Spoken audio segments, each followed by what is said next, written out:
マズルイエネルギー大臣閣下、ゼオディ気候変動環境大臣閣下、そしてご列席の皆様方、おはようございます。この度、UAE 連邦政府、ユニドーの共催で初めて GMIS が盛大に開催されますことを、心からお喜びを申し上げます。このサミットに、多くの日本からの参加者とともに出席できることを光栄に思います。国際的なリーダーが一堂に会し、各国が直面をする社会的、あるいは経済的課題に対して、製造産業が提供する新たな機会を模索し、包括的かつ持続可能な産業化のための革新的なアイデアへ、ソリューションを提供する GMIS の目指すものは、参加者すべてが望んでいることではないでしょうか。日本はアベノミクスを推進しており、成長の実現に向けて、第一に新たな有望成長市場の創出拡大、第二に生産性革命による生産性の抜本的な向上、第三に新たな産業構造への転換を支える人材強化を掲げております。IoT や人工知能、ロボットなど第4次産業革命は、アベノミクスの推進にとっても重要な鍵であります。第4次産業革命の下では、製造業も変わります。物を作るだけではなく、力を合わせて顧客や社会の課題を解く産業になる。日本の経済産業省では、デジタル社会において、我が国の産業が目指すべき姿として、コネクティッド・インダストリーズを提唱しています。IoT によってさまざまなものをネットワーク化し、そこから新たな付加価値を生み出す。経済産業省では、そのための施策を進めていくことにしています。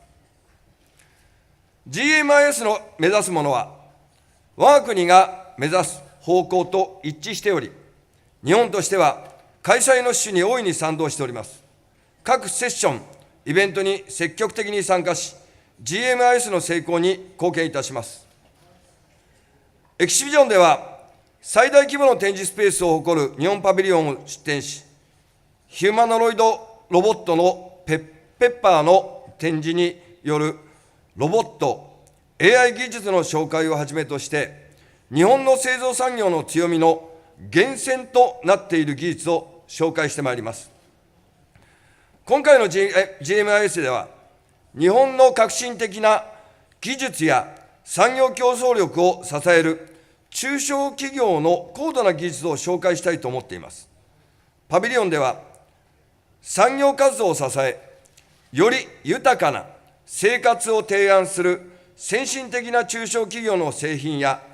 技術を展示しておりますので、ぜひご覧いただきたいと思います。また、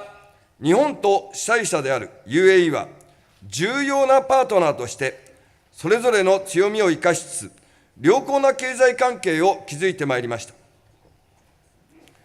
両国はアブダビの油田開発に40年以上にわたって共同で取り組んでいます。